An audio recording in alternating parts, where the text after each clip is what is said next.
Di tengah cahaya yang menyelimuti Gunung Sinai, Nabi Musa berdiri penuh kekhusyukan.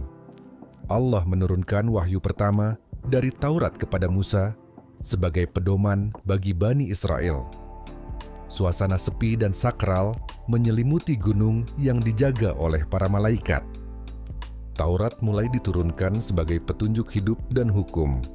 Taurat ditulis langsung oleh Allah di atas 2 loh batu yang diberikan kepada Musa. Tulisan itu mengandung hukum-hukum yang suci dan penuh hikmah. Musa menerima loh-loh tersebut dengan penuh kehati-hatian dan takzim. Taurat menjadi bukti perjanjian antara Allah dan Bani Israel. Taurat memuat ajaran tauhid, hukum ibadah, muamalah, dan moralitas. Di dalamnya tercantum 10 perintah utama dari Allah untuk kehidupan yang lurus. Ia mengatur hubungan manusia dengan Allah dan sesama manusia. Taurat menjadi dasar syariat awal sebelum Injil dan Al-Quran. Namun, tidak semua Bani Israel menaati isi kitab Taurat. Mereka mulai menyimpang dan menyelewengkan hukum sesuai hawa nafsu. Sebagian pemuka agama menambah dan mengurangi ayat-ayat sesuai kepentingan duniawi. Penyimpangan ini membuat kemurkaan Allah turun kepada mereka. Ketika Musa turun dari gunung dan melihat kaumnya menyembah anak sapi emas, ia marah besar. Dalam kemarahannya, ia melempar loh batu hingga pecah.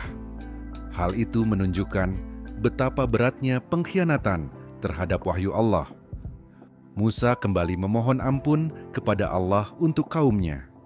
Atas izin Allah, Musa menulis ulang isi Taurat di loh batu baru. Ia kembali ke Gunung Sinai untuk menerima wahyu yang sama. Kali ini Musa membawa loh kosong dan Allah menuliskannya kembali. Taurat diturunkan lagi untuk menguji kesungguhan Bani Israel dalam bertobat. Loh batu Taurat disimpan dalam sebuah peti suci yang disebut Tabut Perjanjian. Tabut ini menjadi simbol keberadaan Allah dan keberkahan bagi Bani Israel. Ia dijaga ketat dan hanya para imam yang boleh mendekatinya. Tabut dibawa dalam perjalanan dan peperangan sebagai sumber kekuatan rohani. Kitab Taurat diajarkan secara turun-temurun oleh para nabi dan ulama Bani Israel. Ia menjadi sumber hukum, tafsir, dan kebijaksanaan dalam berbagai aspek kehidupan. Meskipun mengalami distorsi, inti ajaran ketauhidan tetap menjadi intisari aslinya.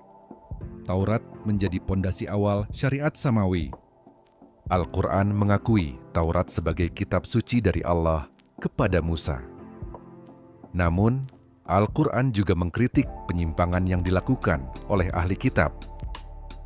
Mereka menyembunyikan kebenaran dan memperjualbelikan ayat-ayat suci. Al-Quran datang sebagai pelurus dan penyempurna wahyu sebelumnya. Kitab Taurat tetap dihormati sebagai salah satu kitab suci yang diturunkan dari langit. Ia menjadi salah satu dari 4 kitab utama dalam Islam.